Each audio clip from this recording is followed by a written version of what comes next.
துவாம் சர்வபாவேபியோ மோக்ஷயஸ்யாமி மா சுச்சக. எல்லா விதமான தர்மங்களையும் விட்டுட்டு என்னை மட்டும் நம்பு அப்படின்னு அதான் அர்த்தம். எனக்கு மட்டுமே சரணாகதி அடைவாயாக என்ன அர்த்தம்? என்னை மட்டுமே நம்பு. ஏன் அப்படி சொல்றாரு? எல்லா விதமான தர்மங்களையும் விட்டுட்டுன்னா என்ன அர்த்தம்னா, தர்மம்னா என்ன? வேற கண்ணோட்டத்துக்கு சொல்லணும்னா, நாம் ஒரு குறிப்பிட்ட தர்மத்தை கடைபிடிக்கின்றோம் அப்படின்னா அது மேலே நம்பிக்கை இருக்கிறதுனால அதை கடைபிடிப்போம். கரெக்டானே? ஒரு குறிப்பிட்ட தர்மத்தை நம்ம கடைபிடிக்கிறோம்னா அது மேலே நமக்கு நம்பிக்கை இருந்தாலும் அதை கடைபிடிக்கும். இப்போ வந்து இப்போ குழந்தைக்கு பேர் வைக்கிறாங்க அப்படின்னா அதுக்கு ஒரு சடங்கு முறையை வந்து பெற்றோர்கள் கடைபிடிக்கிறாங்க. ஜாதகர்மா அப்படின்னு சொல்லி அந்த அந்த சடங்கை அவங்க பெற்றோர்கள் கடைபிடிக்கிறாங்கன்னா பெற்றோர்களுக்கு அது மேலே நம்பிக்கை இருக்கிறதுனால அந்த தர்மத்தை கடைபிடிக்கிறது. கிருஷ்ணன் என்ன சொல்றாரு? எல்லா விதமான தர்மத்தையும் விட்டுட்டு அப்படின்னு அர்த்தம். எல்லா விதமான நம்பிக்கையை விட்டுட்டு எனக்கு மட்டுமே சரணாகதி அடைவாயாக, என்னை மட்டுமே நம்பு அப்படின்னு ஏன் கேட்கிறாரு? நான் அப்போ வந்து உடனே எல்லா பாவங்களையும் விடுவிக்கிறேன் பயப்படாது. அப்போ கிருஷ்ணர் எப்படின்னா அவரை வந்து 100% நம்பினா மட்டும்தான் எல்லா பாவங்களையும் நம்மளை விடுவிக்கிறார். பட் நம்மளுடைய ப்ராப்ளம் என்னென்னா, இந்த பொய்யோங்காரம் கிருஷ்ணருடைய உபதேசத்தை 100% நம்புறதுக்கு விடாது. அதுக்குத்தான் நாம் உணர்ந்த அறிவாக மாற்ற வேண்டும். கேட்ட அறிவை, கேட்ட ஆன்மீக அறிவை உணர்ந்த அறிவாக மாற்றினால்தான் 100% நம்பிக்கையாக மாறும். அது எவ்வாறு பண்ணுறது?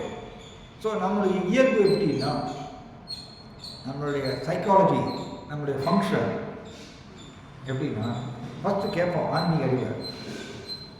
கேட்டதுக்கப்புறம் அதை அப்சர்வ் பண்ணுவோம், வாட்ச் பண்ணுவோம். அடுத்தது யாரெல்லாம் இதை பயிற்சி செய்கிறாங்க, பயிற்சி செய்து இந்த ஆன்மீக அறிவை யாரெல்லாம் பயிற்சி செய்கிறாங்க, பயிற்சி செஞ்சு அவங்களுக்கு அந்த ஆன்மீக பலன் கிடைச்சிருக்கான் அப்படின்னு வாட்ச் பண்ணுவோம். இது 2வது நிலை. இதெல்லாம் என்ன தெரியுமா? இதை வேற கண்ணோட்டத்தில் சொன்னால் அசை போடுதல். அசை போடுதல் சரி, 2 ஆங்கிளில் நம்ம சொல்லணும்.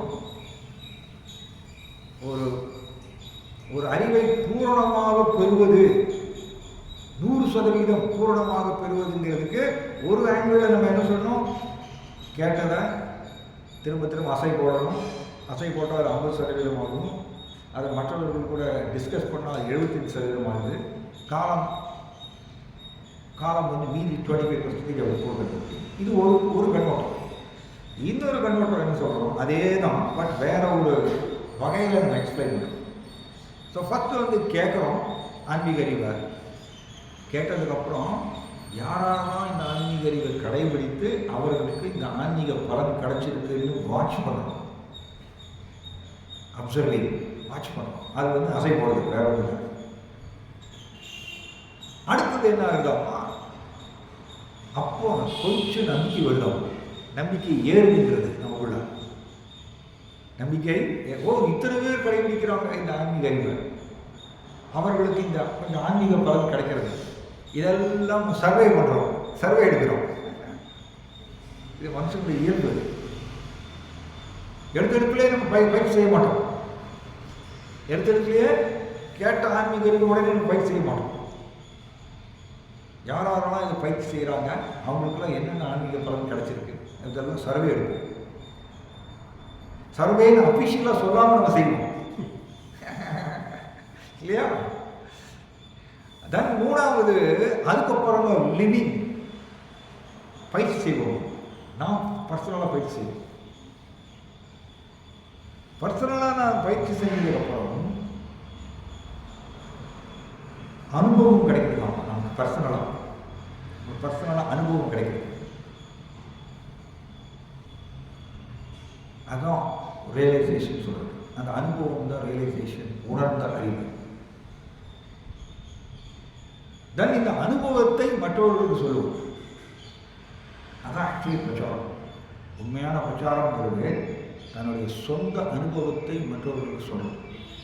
சொந்த அனுபவம்னா சாஸ்திர கருத்தை பயிற்சி செய்து நான் பர்சனலாக அந்த ரிசல்ட்ஸை எக்ஸ்பீரியன்ஸ் பண்ணி அதை மற்றவர்களுக்கு சொல்கிறது தான் உண்மையான பிரச்சாரம்.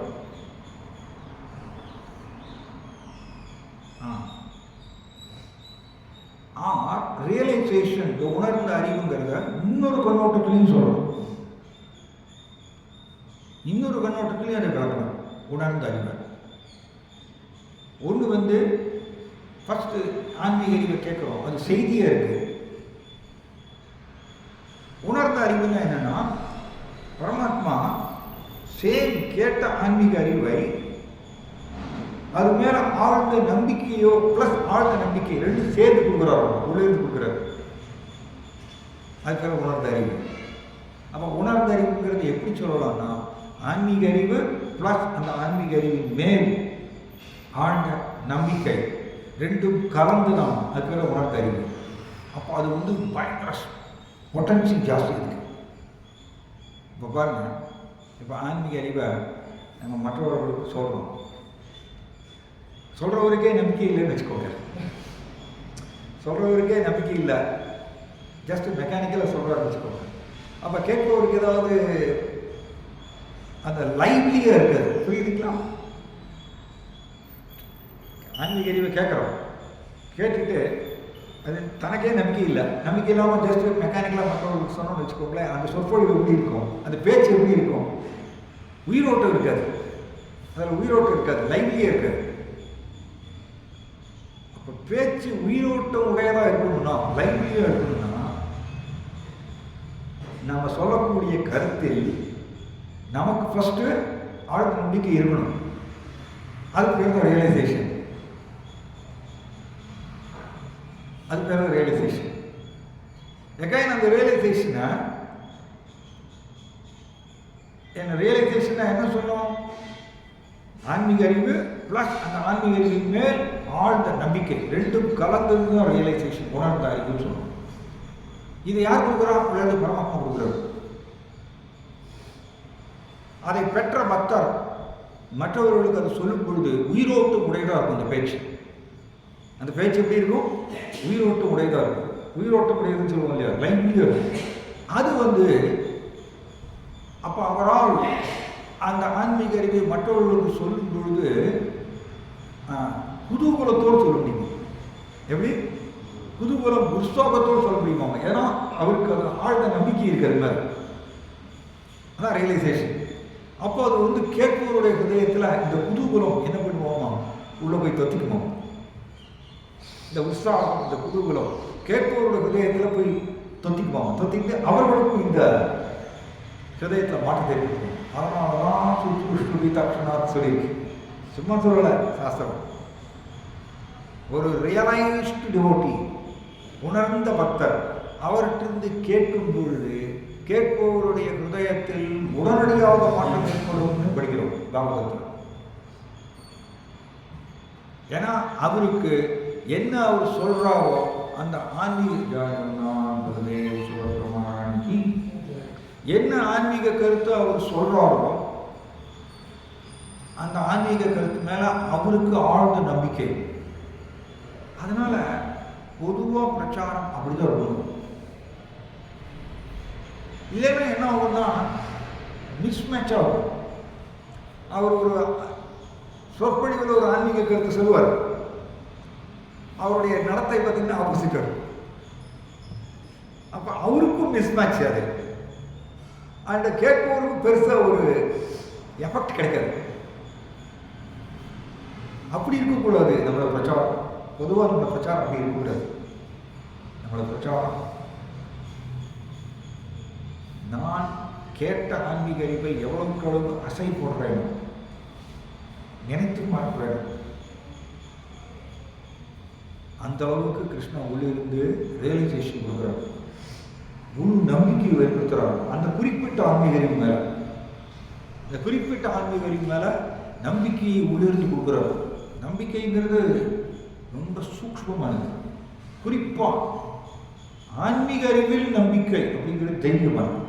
இன்ட்ரெஸ்டிங். இதான் ஜடத்தில் நம்பிக்கை ஈஸி, கரெக்டானே? எனக்கு பசிக்குது, எனக்கு சாப்பிட்டா எனக்கு பசி அடங்கும். இந்த நம்பிக்கைக்கு யாராவது பாடம் சொல்லி தரணுமா? பாடம் எடுக்கணுமா? அவசியம் இல்லை. எனக்கு பசிக்குது, சாப்பிட்டா பசி அடங்கும் அப்படிங்கிறது இதுக்கு ஏதாவது ஒரு பெரிய செமினார் எடுக்கணுமா? அவசியம் இல்லை. ஏன்? இது ஜடம். ஜடத்தில் நம்பிக்கை ஈஸியாக நடக்கும். அவன் எந்த செமினாரும் தேவையில்லை அதுக்கு. அது ஏன்னா பொய்யோக்காரோட உட்காந்துருக்கு. ஆனால் ஆன்மீக அறிவில் நம்பிக்கைங்கிறது அவ்வளோ சீக்கிரம் வராது. அதனால தான் ஆன்மீக அறிவில் நம்பிக்கைங்கிறது தெய்வமானது. அது பரமாத்மா உள்ளேருந்து கொடுக்கணும். பரமாத்மா எப்போ கொடுப்பார்? நான் கேட்ட ஆன்மீக அறிவை திரும்ப திரும்ப சிந்தித்து பார்க்கும்போது பரமாத்மா உள்ளிருந்து உணர்ந்த அறிவை கொடுக்கின்றார். நம்பிக்கையோடு சேர்த்து கொடுக்குறார், வழங்குறார். அதனால தான் இதை முராரி குப்த பிரபுன்னு சொல்றாரு. யார் ஆன்மீகத்தில் பக்குவமானவர்னு சொல்றாரு. ஆன்மீகத்தில் பக்குவமானவர் யாருன்னா, நிறைய வருஷம் இருக்கிறவர் ஆன்மீகத்தில் பக்குவமானவர் கிடையாது. ஒருத்தர் நிறைய வருஷம் இருக்கலாம் ஆன்மீகத்தில், அவர் ஆன்மீகத்தில் பக்குவம் வாய்ந்தவர் சொல்ல முடியாது. ஆன்மீகத்தில் பக்குவம் வாய்ந்தவர்ன்றது எந்த அளவுக்கு பரமாத்மாட்டிலிருந்து அந்த போதிய நம்பிக்கையை பெறுகின்றார் ஆன்மீக அறிவின் மேல். அதாவது வேற விதமாக சொல்லணும்னா, எந்த அளவுக்கு பரமாத்மாட்டிலிருந்து உணர்ந்த அறிவை பெறுகின்றார் அந்த பக்தர் தனக்குள்ளே. அதனால தான் நேற்றுக்கு பக்தி வாய்ப்பு கிளாஸுக்கு சொல்லிட்டு இருந்தோம். ஆன்மீக முன்னேற்றம்ங்கிறது இன்டர்னல் ஒர்க்குங்க. Complete full and full internal work. இந்த ரியலைசேஷன் நமக்கு வரணும். அந்த ரியலைசேஷனை மற்றவர்களுக்கு சொல்லிக் கொடுக்குறது அண்ட் அவர்களையும் அந்த ஆன்மீக அறிவை பயிற்சி செய்யும் விதத்தில் சொல்லிக் கொடுக்குறது. இதுதான் ஆன்மீகம். அந்த இன்டர்னல் அட்வான்ஸ்மெண்ட், அதாவது இந்த உள்ளூர இந்த முன்னேற்றம் வரலான்னு வச்சுக்கோங்க. எப்படின்னா, மரம் சில சமயத்தில் பெரிய பெரிய மரம் இருக்கும், பெரிய மரமாக இருக்கும், நிறைய கிளைகள் இருக்கும். ஆனால் ட்ரங்க் பார்த்தீங்கன்னா தண்டு ஓட்டையாக இருக்கும். சில இதில் பார்த்துருக்கீங்களா? தண்டு பொள்ளையாக இருக்கும். ஆனால் நிறைய இலைகள் கிளைகள் இருக்கும். அது ரொம்ப டேஞ்சர். ஏன்னா எப்போ வேணும் அது கீழே விழுந்துடும். ட்ரங்க் ஸ்ட்ராங்காக இல்லை. அதே மாதிரியா தனக்குள்ளே ஒருவர் கிருஷ்ணரிடமிருந்து போதுமான உணர்ந்த அறிவை பெறவில்லை என்றோம், ரியலைசேஷன் பெறல அப்படின்னா உள்ள கரையானந்த அரிச்சல் மாதிரியா நம்பிக்கையெல்லாம் அரிச்சிடும். எப்படி? நம்பிக்கையை அரிக்கக்கூடிய கரையான் யார் தெரியுமா? ஆன்மீக அறிவின் மேல் உள்ள நம்பிக்கையை அரிக்கக்கூடிய கரையான் யாருன்னா பொய்யவங்க. ஏன்னா பொய்யவங்காரன் தானே லார்ட் ஹம்சா என்ன சொல்வாரு? பொய்யவங்காரன் தான் எல்லா விதமான சந்தேகத்தையும் உற்பத்தி செய்யக்கூடிய உற்பத்தி களம். அதனால கரையானது பொய்யவங்காரங்கிறது கரையான். நம்மளுடைய நம்பிக்கையை அழிச்சிடும். எந்த நம்பிக்கையை? ஜட நம்பிக்கையே இல்லை. ஜட நம்பிக்கையை கூட்டும், ஆன்மீக நம்பிக்கையை அழிச்சிடும். இந்த கரையான் எப்பவுமே நம்ம கோவிலில் இது கரையான் கீழே அப்படியே ஏறி போய் மேலே வரைக்கும் போய் எல்லாம் அரிச்சு. யாருக்கோ தெரிஞ்சுதோ கரையான் இங்கேருந்து கீழிருந்து மேலே ஏறினது யாருக்கா தெரிஞ்சுதா? யாருக்குமே தெரியல. ஒரு நாள் மேலே ஒருவர் மட்டும்தான் தெரியுது இல்லையா? நம்ம பதம் அது மாதிரி கரையான் உள்ளிருந்து தான் அடிக்கும், கரையான் வெளியிலிருந்து அடிக்கிறது இல்லையா? அதே மாதிரியா நம்முடைய நம்பிக்கையை அழிக்கக்கூடிய கரையான் யாருன்னா வெளியிலிருந்து இல்லை, உள்ள இருக்கக்கூடிய பொய்யவங்க. இதெல்லாம் இன்ட்ரெஸ்டிங், பெரிய கொள்கை தரும். நம்மளோட ஆன்மீக நம்பிக்கையை அழிக்கக்கூடிய கரையான் உள்ள இருக்கக்கூடிய பொய்யவங்க.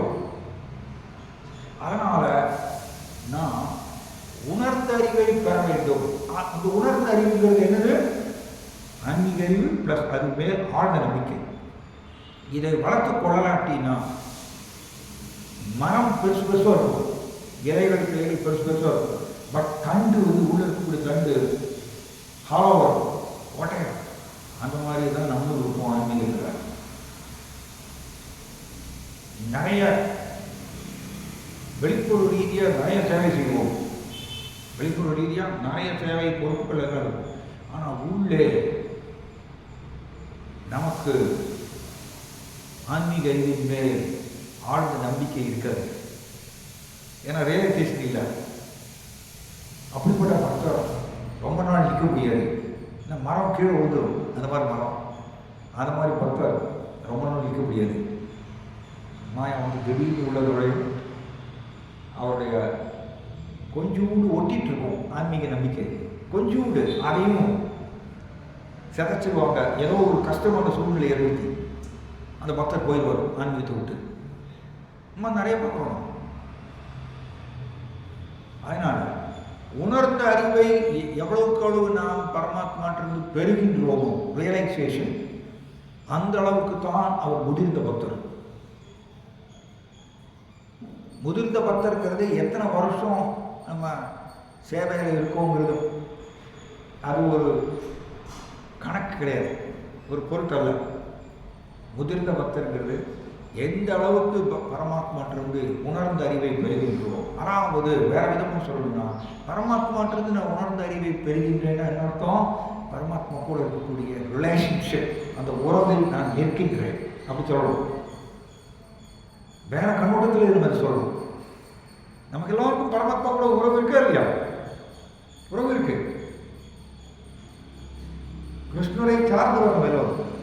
அதனால அப்போ கிருஷ்ண கூட எனக்கு உறவுங்கிறது எப்படி எனக்கு தெரியும்? எப்படி நான் அதை ஃபீல் பண்ண முடியும்? எந்த அளவுக்கு பரமாத்மாட்டிருந்து எனக்கு உணர்ந்த அறிவை நான் பர்சனலாக பெறுகின்றேன் உள்ளே, அந்த அளவுக்கு எனக்கு பகவான் கூட இன்டர்னலாக உறவு இருக்கு. இந்த உறவு இருக்குங்க உள்ள. இது இல்லை அப்படின்னா வெளியில் இருக்கக்கூடிய உறவை நம்பிக்கணும்னு வச்சுக்கோங்க. நல்லா புரிஞ்சுக்கணும். வெளியில் இருக்கக்கூடிய உறவுலாம் பொய்யகுந்தாலும் ஏற்படுத்தக்கூடிய உறவு, அது முறிஞ்சு போயிடும்.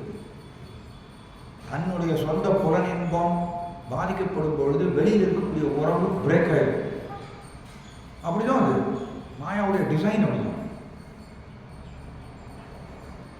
நேற்றுக்கு நம்ம பக்தி வைபவ கிளாஸ் போட்டு எப்படின்னா, இப்போ ஒரு நபர் சினிமா தியேட்டரில் போய் உட்காந்து சினிமா பார்க்குறாரு. அந்த சினிமாவில் ஒரு ஹீரோ ஒரு கஷ்டமான ஒரு சூழ்நிலையை எதிர்கொள்வார். அப்போ சில பேர் என்ன பண்ணுவாங்க, அந்த சினிமாவில் உட்காந்துட்டு ஹீரோ கஷ்டப்படுறத பார்த்து அழுவாங்க இல்லையா? ஹீரோ அல்லது ஹீரோயின் கஷ்டப்படுறத பார்த்து அழுவாங்க. அப்புறம் கொஞ்சம் யோசிச்சு பார்த்தீங்கன்னா அது என்னது? வெறும் அந்த ப்ரொஜெக்டர்லேருந்து ஒரு லைட் ஒளி போகுது, அவ்வளோதான் இல்லையா? ப்ரொஜெக்டர்லேருந்து ஒரு ஒளி போகுது. தியேட்டரில் பார்க்கலாம் இல்லையா? அங்கேருந்து ஒளி போகும். அந்த ஒளி ஸ்க்ரீனில் விழுகுது, அவ்வளோதான். வெறும் ஒரு ரெஃப்ளெக்ஷன் தான் அந்த ப்ரொஜெக்டர்லேருந்து அந்த ஸ்க்ரீனில் விழுது. அதை பார்த்துட்டு அந்த தியேட்டரில் உட்காந்துருக்கக்கூடிய நபர்கள் அழுவாங்க. அல்லது ஹீரோ வெற்றி அடையும் பொழுது கை கொட்டி சிரிப்பாங்க. அப்படி ஃப்ளவர்ஸ்லாம் தூக்கி போடுவாங்க, எல்லாம் பண்ணுவாங்கல்ல. இது எல்லாமே ஜோக் இல்லை, இதெல்லாம் வெறும் ஜோக்கு. ஏன் அப்படின்னா வெறும் ஒரு ஒளி வருது, அவ்வளோதான்.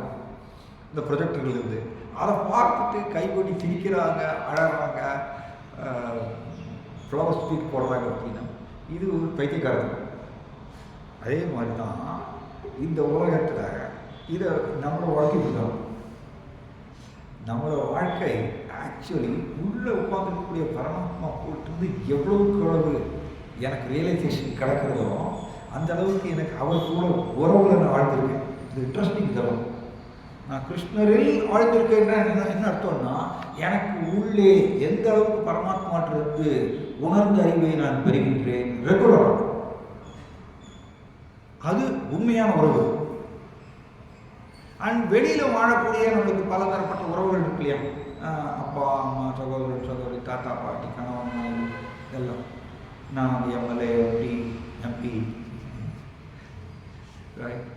இது வெளியில் இருக்கக்கூடிய உறவுகள் அப்படின்னா இது எப்படி தெரியுமா, இது வந்து சினிமா தியேட்டரில் ஸ்க்ரீனில் வர்றதை பார்த்துட்டு ஆடுற மாதிரியே.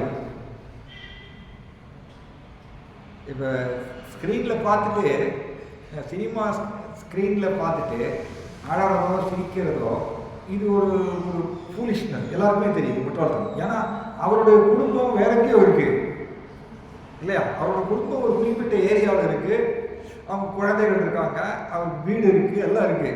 ஆனால் அவர் அதெல்லாத்தையும் மறந்துடுறார். ஒரு 3 மணி நேரம் கரெக்டான ஒரு 3 மணி நேரம் மறந்துட்டு ஸ்க்ரீனில் காமிக்கக்கூடிய கதாபாத்திரத்தை பார்த்துட்டு அவர் வந்து சில நேரத்தில் கிளர்ச்சி அடைவாங்க, அடி கிளர்ச்சி அடைவாங்க, இல்லைன்னா கோவப்படுவாங்க, இல்லைன்னா அழுவாங்க, எல்லாம் செய்வாங்க. இது வந்து ஒரு சிம்பிளி ஒரு பிரதிபலிப்பு தான், ரிஃப்ளெக்ஷன், ஒரு ஒளிக்கதிர் தான் அங்கே வருது. அதே மாதிரி தான் ஆத்மாவுக்கும் இந்த உலகத்தில் கிடைக்கக்கூடிய வெளிப்புற ரீதியாக கிடைக்கக்கூடிய அனுபவங்கள் அத்தனையும் அனுபவம்.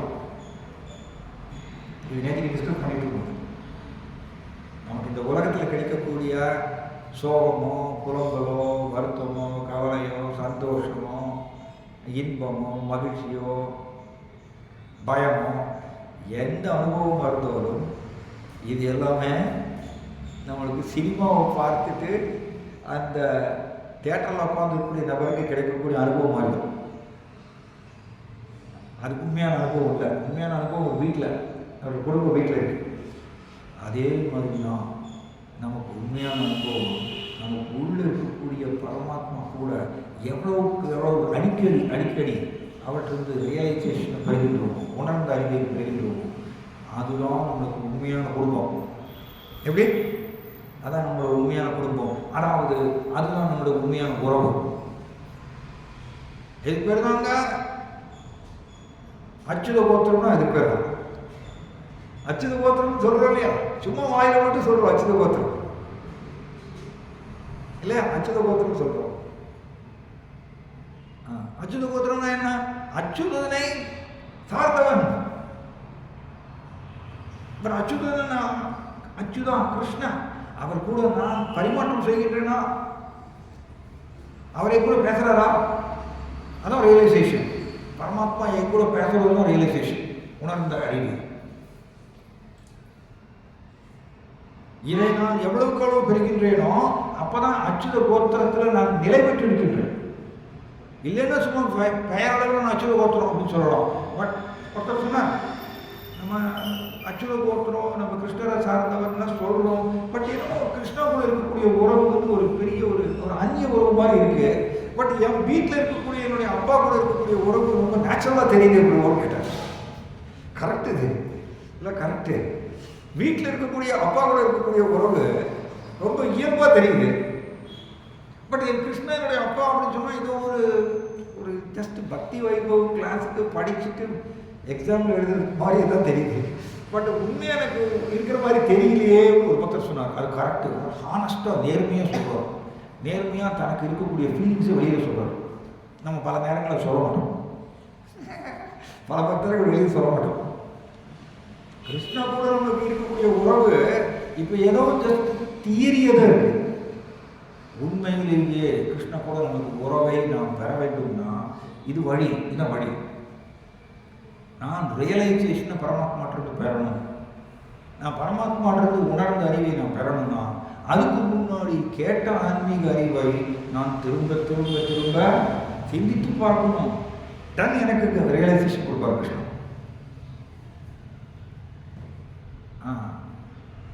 இதை நாம் பெறலைன்னு வச்சுக்கோங்க, ஆன்மீக வாழ்க்கை வந்து ட்ரை ஆகிடுங்க, ரொம்ப ட்ரை ஆகிடும் காலப்போக்கில். ஏன்னா இந்த ஜீவாத்மாவுக்கு இந்த ஜூஸ் வேணுங்க. பிரபுபாதர் சொல்கிறாரு, ஜீவாத்மாவுக்கு இந்த ஜூஸ், இந்த ரசம் வேணும். இந்த ரசத்தை சுவைப்பவர் ஜீவாத்மா. பிரபுபாதர் ரொம்ப அருமையாக எழுதுகிறாரு பக்தி ரசாமிரத சிந்துலையா, நெக்டர் ஆஃப் டிவோஷன், அதில் 300 எழுதியிருக்காரு. ஜீவாத்மா ரசத்தை சுவைக்க வேண்டியவர். ஆனால் கிருஷ்ண கூட உள்ளே இருந்து அந்த அந்த ரியலைசேஷனை பெற்று, அதான் ரசம். பிட்ஸ் அண்ட் பீசஸாக அந்த ரசம் அந்த வரும், இந்த ரியலைசேஷன். அந்த ரசத்தை நாம் சுவைக்கவில்லை என்றால் உள்ளே தென் என்ன ஆகும்னா, இந்த ஆத்மா பர்வர்டட் ரசம். எப்படி பர்வர்டட்னா திரிந்து போன ரசம். திரிந்து போன ரசத்தை சுவைப்பதற்கு வெளியில் போயிடுவோம், வெளியில் தட ஆரம்பிச்சிருவோம்.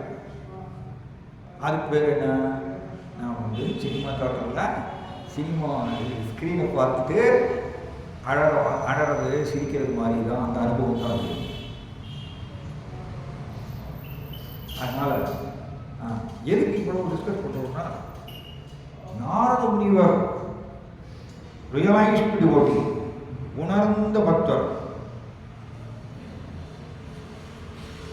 அதனால தான் நம்ம படிக்கிறோம், யஸ்மான் பாவம் அகில சுதிசாரமேகம் தியாத்மதீபம் அதிதிதீர்ஷதாம் தவோந்தம் சம்சாரீனாம் கருணையாக புராண முக்கியம் தம் வியாச சூனும் உபயாமி குரு முனீனா. குரு முனீனா எப்படி? குரு முனீனான்னு அர்த்தம். சுகதேவ கோஸ்வாமி ஸ்ரீமத் பாகவதத்தை போதிக்கும் பொழுது, பரீட்சித் மகாராஜா போதிக்கும் பொழுது 88,000 ரிஷிகள் உட்காந்துருந்தாங்க. 88,000 ரிஷிகள். இந்த 88,000 ரிஷிகளுக்கு குருவோமா சுகதேவ கோஸ்வாமி அப்படி சொல்லியிருக்கு. குரு முனீனா. முனீனா முனீனான்னு அர்த்தம். முனீனாங்கிறது பன்மை ப்ளூரல். ஸோ 88,000 ரிஷிகள் உட்காந்துருக்காங்க. அவங்களுக்கு எல்லாருக்கும் குருங்கிற ஸ்தானத்தில் இருக்காராமா. யாரு? சுகதேவ கோஸ்வாமி. ஸோ சுகதேவ கோஸ்வாமி எதை பேசினார்? இம்பார்ட்டன்ட். ஸ்ரீமத் பாகவதத்தை நம்மளை மாதிரியே படிச்சுட்டு மனப்பாடம் பண்ணிட்டு ஒரு slide presentation, method oriented presentation. எப்படி? Method oriented. நோ, இந்த மெத்தட் ஓரியன்டட் ப்ரெசன்டேஷன் பிரயோஜனம் இல்லை. ட்ரெடிஷ்னல் அப்ரோச் எப்படி? ட்ரெடிஷ்னல் ப்ரீச்சிங் எப்படி? ட்ரெடிஷ்னல் ப்ரீச்சிங் அதாவது தமிழில் சொல்லணும்னா பழங்காலத்து பிரச்சாரம், ஆதிகாலத்து பிரச்சாரம். எப்படின்னா, இந்த மெத்தட் ஓரியன்டட் ப்ரெசன்டேஷன் கிடையாது. ஒரு மெத்தடை வச்சு, ஒரு முறையை வச்சுட்டு பிரச்சாரம் பண்ணுறது அப்படி கிடையாது. ஆதிகாலத்து பிரச்சாரம்னா எப்படின்னா, அவங்களுக்கு பரமாத்மா என்ன ரியலைசேஷன் கொடுத்துருக்கார், சொந்த அனுபவத்தை பெற்று கொடுத்துருக்காரோ அந்த சொந்த அனுபவத்தை அவர்கள் சொல்லுவாங்க மற்றவர்களுக்கு. அதுதான் ஆதிகாலத்து பிரச்சாரம். அது ட்ரெடிஷ்னல் அப்ரோச். அண்ட் அவங்க கேள்விகள் எடுத்துப்பாங்க, ஸ்டூடெண்ட்ஸ் வந்து கேள்விகள் எடுத்துப்பாங்க. அண்ட் ஸ்டூடெண்ட்ஸுடைய கேள்விகளுக்கு ஆன்சர் பண்ணுவாங்க. இதுதான் ட்ரெடிஷ்னல் அப்ரோச். அப்படிதான் சுகதேவ கோஸ்வாமி பரீட்சித் மகாராஜ். சுகதேவ கோஸ்வாமி ஒரு பவர் பாயிண்ட் ப்ரெசன்டேஷன் போட்டாரா? கட்டிங் அண்ட் பேஸ்டிங் பண்ணாரா? கட்டிங் அண்ட் பேஸ்டிங் பண்ணாரா சுகதேவ கோஸ்வாமி? சுகதேவ கோஸ்வாமி எப்படின்னா, அவர் பிரம்மபூத நிலையில் இருந்தார். ஏற்கனவே பிரம்மபூத நிலையில் இருக்கும் பொழுது அவருக்கு களங்கமே கிடையாது. ஜனக்கணக்கம் சுத்தம், ஜீரோ. அந்த இப்போ எப்படி குழந்தைக்கு, சின்ன குழந்தைக்கு எதை சொல்லிக் கொடுத்தாலும் அப்படியே பசுமரத்தாணி மாதிரி பதிஞ்சிடும் சொல்லுவாங்க. சின்ன குழந்தைக்கு என்ன சொல்லிக் கொடுத்தோம் அப்படியே பதிஞ்சிடும். அந்த மாதிரியா சுகதேவ கோஸ்வாமி வந்து பிரம்மபூத நிலையில் இருந்ததுனால ஜனக்கலங்கம் சுத்தமாகவே இல்லை. அந்த டைமில் வேதவியாசர் வந்து ஸ்ரீமத் பாகவதத்தை சுகதேவ கோஸ்வாமிக்கு போதித்த உடனே சுகதேவ கோஸ்வாமி இம்மீடியட்டாக உன்னத பிரேமிக்கு போகிறது. அதனால் சுகதேவ கோஸ்வாமி பரீட்சித் மகாராஜாவுக்கு போதித்த ஸ்ரீமத் பாகவதம் வந்து மனப்பாடம் பண்ணிட்டு ஒரு போதனை பண்ணல. மனப்பாடம் பண்ணிட்டு ஸ்லோகத்தை மனப்பாடம் பண்ணிட்டு பொருளுரைகளுடைய கருத்துக்களை எல்லாம் மனப்பாடம் பண்ணிட்டு அப்படியே ஒரு போதிக்கல பரீட்சித் மகாராஜாவுக்கு. அவர் போதித்தது என்ன?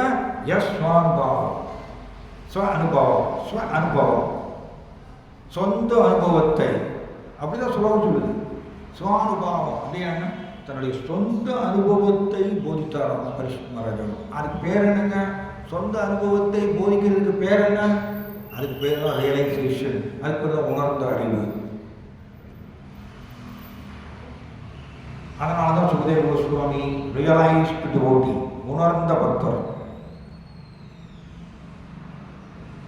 அப்படிப்பட்ட உணர்ந்த பக்தர்கிட்ட கேட்கும் பொழுது கேட்பவருடைய ஹிருதயத்தில் மாற்றத்தை இருக்கும். இது இன்ட்ரெஸ்டிங். இது இதோலினஸ் பக்தி ரசாமிர்த சுவாமி மகாராஜ் ரொம்ப அருமையாக சொல்கிறார். ரொம்ப வருஷத்துக்கு முன்னாடி 2007 பிருந்தாவனத்தில் அவருடைய ஒரு சொற்பொழிவு நான் நேரில் போய் கேட்டேன். அப்போ அவர் இந்த மாதிரி ஒரு அருமையான உதாரணம் கொடுத்தார். என்ன உதாரணம் கொடுத்தாருன்னா, கண்ணாடிக்கு முன்னாடி எதை வைத்தாலும் அது கண்ணாடியில் பிரதிபலிக்கும். கரெக்டானே? ஒரு நிலக்கண்ணாடி இருக்கு, அதுக்கு முன்னாடி எந்த பொருளை வைத்தாலும் எதை வைத்தாலும் அது கண்ணாடியில் பிரதிபலிக்கும். இந்த உதாரணத்தை கொடுத்தாரு. இதே மாதிரியா ஒரு உணர்ந்த பக்தர்கிட்ட நாம் கேட்கும் பொழுது நம்மளோட மைண்ட் எப்படி ஆகும்? நம்மளோட மைண்டு கண்ணாடி மாதிரி ஆகும். சைத்தன்ய மகாபிரபு சொல்றார், சேதோ தர்ப்பண மார்ஜனம், கண்ணாடி தான் சொல்றாரு. ஸோ நம்ம மைண்டு கண்ணாடி மாதிரி ஆகும். ஒரு உணர்ந்த பக்தர்கிட்ட கேட்கும் பொழுது, உணர்ந்த பக்தர்னா என்ன அர்த்தம்? உணர்ந்த அறிவை போதிக்கக்கூடிய பக்தருக்கு பேர் உணர்ந்த பக்தர். யார் உணர்ந்த பக்தர் சொல்லலாம்? உணர்ந்த அறிவை சொல்லிக் கொடுக்கக்கூடிய பக்தருக்கு பேர் உணர்ந்த பக்தர். அப்ப உணர்ந்த அறிவுனா என்ன? திரும்ப ஒரு கேள்வி போட்டோம்னு வச்சுக்கோங்க, நமக்கு பதில் கிடைக்கும். உணர்ந்த அறிவுனா என்ன? ஆன்மீக அறிவு பிளஸ் அது மேல் ஆழ்ந்த நம்பிக்கை, ரெண்டும் கலந்தது உணர்ந்த அறிவு. ஸோ அப்போ அவர்கிட்ட ஒரு உணர்ந்த பக்தர் உணர்ந்த அறிவை அவர் போதிக்கும் பொழுது அவருக்குள்ளே ஆழ்ந்த நம்பிக்கை இருக்கு அந்த உணர்ந்த அறிவு மேல. அப்போ அதை நாம் கேட்கும் பொழுது என்ன ஆகுமா? மனம் எப்படி கண்ணாடி மாதிரி. ஸோ அவர்கிட்ட இருக்கக்கூடிய நம்பிக்கை நம் மனதிலையும் பிரதிபலிக்குமா? எப்படி கண்ணாடிக்கு முன்னாடி எந்த பொருளை வைத்தாலும் பிரதிபலிக்குமோ கண்ணாடியில, அதே மாதிரி நம்ம யார்கிட்ட கேட்கிறோமோ அவருடைய நம்பிக்கை நம் மனதில் பிரதிபலிக்கும். இது ஃபங்க்ஷனிங், மைண்டுடைய ஃபங்க்ஷன் இப்படிதான், மைண்டுடைய செயல்பாடு இப்படிதான். அதனால பக்தர்கள் 3 பக்தர் இருக்காங்க இல்லையா? கனிஷ்ட பக்தர், மத்தியம பக்தர், உத்தம பக்தர். பிரபுபாதர் எப்படி பிரிக்கிறார்? யார் கனிஷ்ட பக்தர், யார் உத்தம பக்தர்? சும்மா வருஷத்தை வச்சு கிடையாது. பிரபுபாதர் அப்படி சொல்லி தரல. ஈசோபனிஷத்துலையும் சரி உபதேச அமிர்தத்திலையும் பிரபுபாதர் எழுதியிருக்கார். யார் உத்தம பக்தர், யார் மத்திய பக்தர் சொல்றார். உத்தம பக்தர்னா ஆன்மீக அறிவு, சாஸ்திர அறிவு மேல ஆழ்ந்த நம்பிக்கை உடையவர், அசைக்க முடியாத நம்பிக்கை உடையவர், அவர் உத்தம பக்தர் சொல்றார். அப்ப நம்பிக்கையின் அடிப்படையின் பேரில் தான் 3 விதமான பக்தர்கள் வராங்க. வருஷங்களில் அடிப்படையின் பேரில் அல்ல. இவர் இவர் 30 வருஷம் இருக்காரு, இவர் 10 வருஷம் இருக்காரு, அதனால இவர் உத்தம பக்தர், இவர் மத்திய, அப்படி கிடையாது. அப்படி சொல்லலை எங்கேயுமே. பிரபுபாதர் அப்படி எழுதல. எந்த அளவுக்கு சாஸ்திர அறிவுல அசைக்க முடியாத நம்பிக்கை ஒருத்தர் வச்சிருக்காரோ அவர் உத்தம பக்தர்.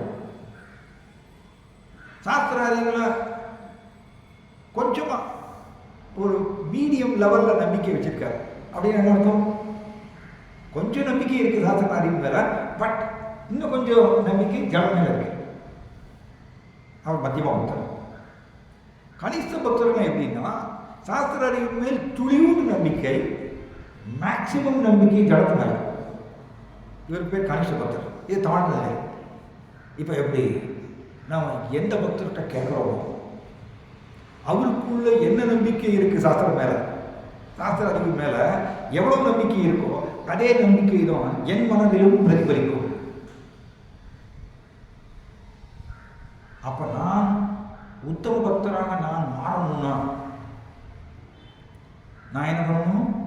உத்தம பக்தர்கிட்ட கேட்கணும். இன்ட்ரெஸ்டிங். இதெல்லாம் இப்படிதான் ஒர்க் ஆகுங்க. உத்தம பக்தர்கிட்ட நான் கேட்கும் பொழுது எனக்கும் நானும் உத்தம பக்தருக்கு நிலைக்கு உயரலாம்.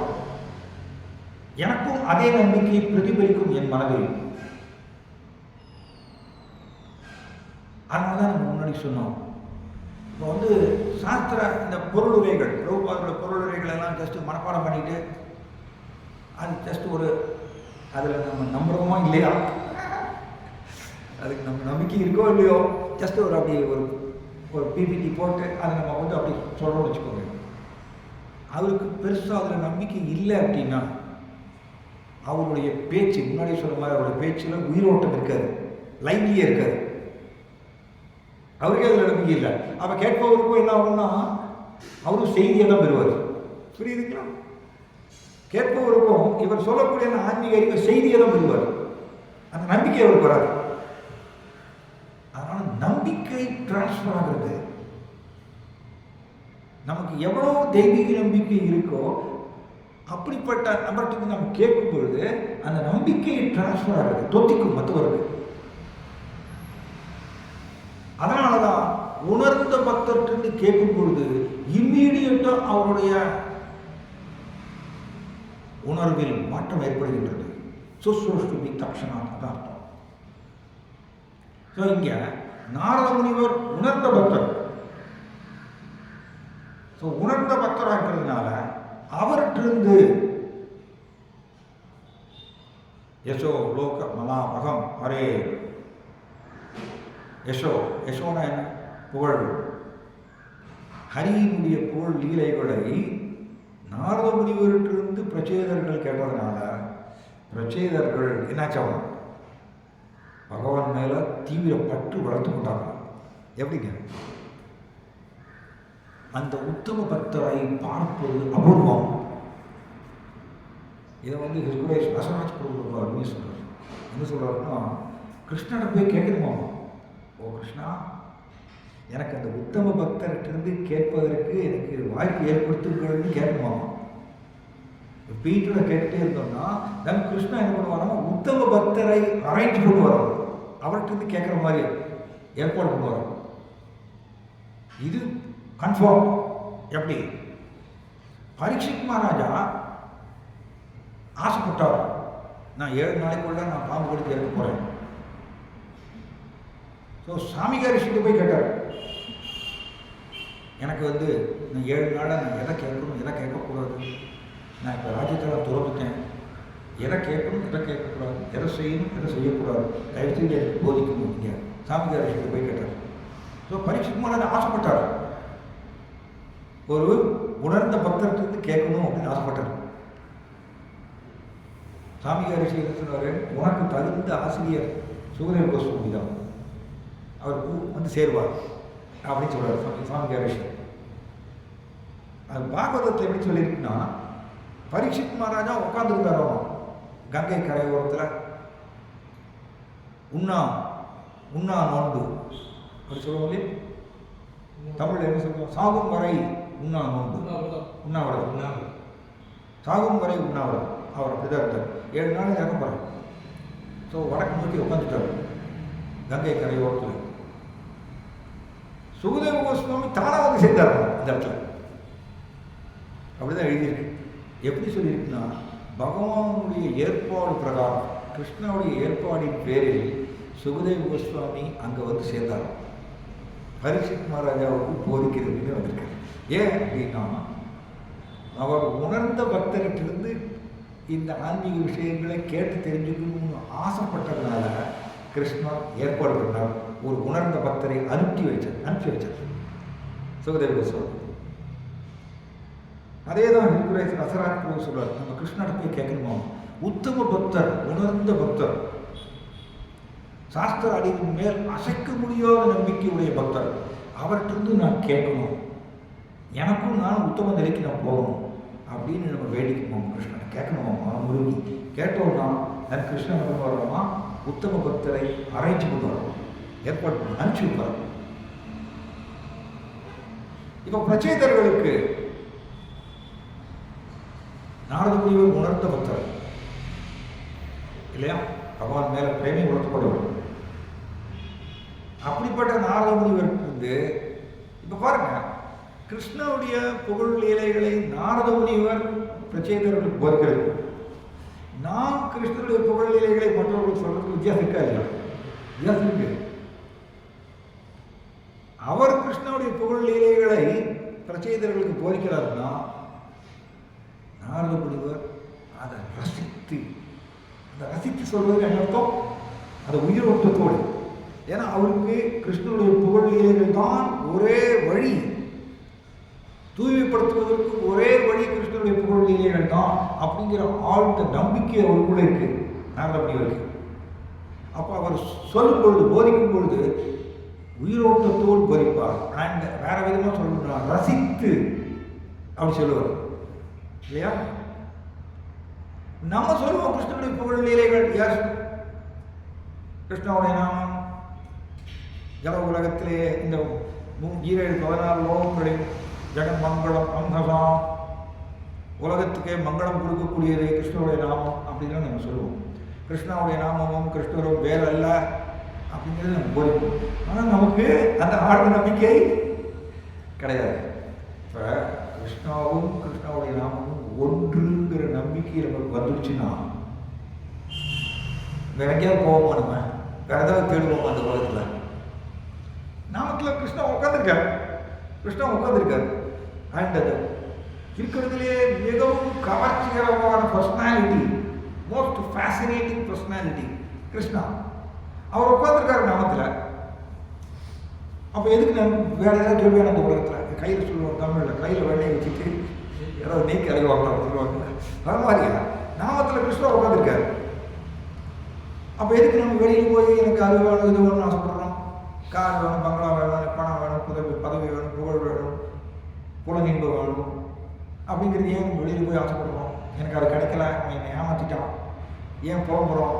ஆசைப்படுறோம், புலம்புறோம், ஆசைப்படுறோம், புலம்புறோம். ஏன் அப்படின்னா பக்தர்களும் நம்ம பண்ணுறோம்.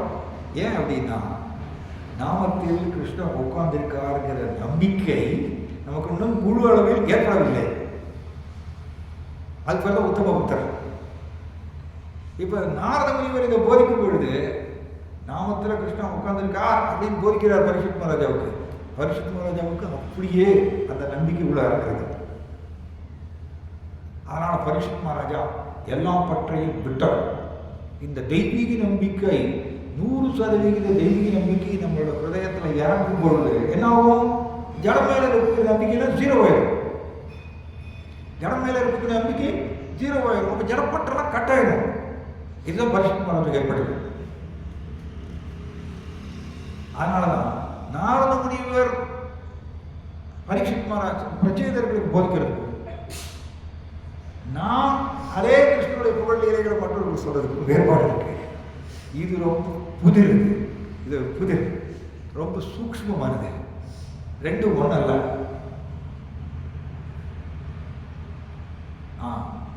ஸோ அதனால இங்க என்ன சொல்லியிருக்கு? மனாபகம். இந்த ஸ்லோகம் அதான் உபனிஷத்துக்களே இதான் சொல்லியிருக்கு. உபனிஷத்துக்கள் என்ன சொல்லியிருக்கு? நம்ம சஃபர் பண்றதுக்கு காரணம், நாம் துன்பப்படுவதற்கு காரணம் சாஸ்திர அறிவு மேல் பூரண நம்பிக்கை இல்லாததால் நாம் கஷ்டப்படுகின்றோம் அப்படிங்கிறது உபனிஷத்துக்களில் சொல்லப்பட்டிருக்கு. மலாபகம் சொல்லியிருக்கு. பகவானுடைய புகழ் லீலைகள் எல்லா விதமான அசுத்தங்களையும் அழிச்சிருவோம். மலா அபகம் அழிச்சிருவோம். பட் அந்த பூரண நம்பிக்கை இல்லாததுனால நம்ம கஷ்டப்படுறோம். அப்படின்னு என்ன அர்த்தம்? பகவானுடைய புகழ் லீலைகள் எல்லா விதமான அசுத்தங்களையும் அழிச்சிருவோம்னு இந்த ஸ்லோகத்தில் சொல்லியிருக்கு. அந்த பூர்ண நம்பிக்கை நமக்கு இல்லைன்னா என்ன அர்த்தம்? எனக்கு ஜடம் மேல நம்பிக்கை இருக்கு. நம்பிக்கை தானே நம்மை செயல் செய்ய உந்துகின்றது. நமக்குள்ள இருக்கக்கூடிய என்ன நம்பிக்கையோ அந்த நம்பிக்கை தான் நம்மளை வெளியில குறிப்பிட்ட செயலை செய்ய தூண்டுகின்றது. ஸோ நமக்குள்ள ஜட நம்பிக்கை இருந்துச்சுன்னா நாம் ஜட செயலில் ஈடுபடுவோம், இழுத்துட்டு போவோம். நமக்கு தெய்வீக நம்பிக்கை நமக்குள்ள ஸ்ட்ராங்காக இருக்குதுன்னா நம்ம என்ன பண்ணுவோம்? கிருஷ்ணரிலேயே ஆழ்ந்திருவோம், கிருஷ்ணரிலேயே இன்பம் பெறுவோம். எப்படி? நமக்குள்ள தெய்வீக நம்பிக்கை 100% இருந்துச்சு வச்சுக்கோங்க, என்ன பண்ணுவோம்? கிருஷ்ணரிலேயே இன்பம் பெறுவோம். அவர் பேர் ஆன்மாராமா. அவர் வெளியில போக மாட்டாரு, வெளியில இன்டராக்ட பண்ண மாட்டார், வெளியில தொடர்பே கொள்ள மாட்டார். அப்படிப்பட்டவர்களும் ஜனபரதர். ஜனபரதர் அப்படிப்பட்டவர். கிருஷ்ணரிலேயே இன்பம் பெற்றார் தனக்குள்ளே. அதை நம்ம முன்னாடி டிஸ்கஸ் பண்ணுவோம். பரமாத்மாட்டிலிருந்து நமக்கு கிடைக்கக்கூடிய அவ்வப்பொழுது கிடைக்கக்கூடிய ரியலைசேஷன், உணர்ந்த அறிவு, இதை பெற பெற பெற என்ன ஆகுதுன்னா உறவு பலப்படுகின்றது. கிருஷ்ண கூட இருக்கக்கூடிய உறவு பலப்படுகின்றது. அதில் நாம் இன்பம் பெறுவோம், தெய்வீக இன்பம் பெறுவோம். இதை பெற்றா மட்டும்தான் பிரபுரம் எழுதுகிறார். Unless one is transcendently situated, it is impossible to cease from sense enjoyment. அப்படி எழுதுகிறார். தமிழில் சொல்லணும்னா, ஒருவர் தெய்வீகத்தில் நிலை பெறாத வரைக்கும் அவரால் புலனின்பத்தை நிறுத்த முடியாது. ஸ்ட்ராங் உபதேசம். புலனின்பத்தை நிறுத்த முடியாது. தெய்வீகத்தில் நிலை பெறவில்லை. தெய்வீகத்தில் நிலை பெறுவதுனா என்ன? பரமாத்மா கூட உறவு உங்களுக்கு வரணும். அதாவது ரெகுலராக ஃப்ரீக்வெண்ட்டாக பரமாத்மான்றது ரியலைசேஷன் உங்களுக்கு வரணும். ரியலைசேஷன் எனக்கு வரணும்னா அதுக்கு முன்னாடி கேட்ட ஆன்மீக அறிவை திரும்ப திரும்ப அசை போடணும். இதை நான் செய்ய செய்ய செய்ய பரமாத்மாவும் ரியலைசேஷன் கொடுத்தே இருப்பார். அப்பொழுது தான் ஆன்மீக வாழ்க்கை தனக்குள்ளே இன்பம் பெற முடியும். அவரால் இல்லைன்னா ப்ராப்ளம். வெளியில் போய் தேடுவோம். வெளியில் போய் தேடினா அதுக்கு பேர் என்ன? வெளியில் இருக்கக்கூடிய உறவுகள்னு எனக்கு இன்பம் கிடைக்கும்னு நினச்சா அதுக்கு பேர் சினிமா தியேட்டரில் ஸ்க்ரீனை பார்த்துட்டு சினிமாவை பார்த்துட்டு அழறது இல்லை சந்தோஷப்படுறதுக்கு சமானம். அது போலி, அது ரெஃப்ளெக்ஷன், அது பிரதிபலிக்கணும். ஜாய் ஸ்ரீமத் பாகவதி.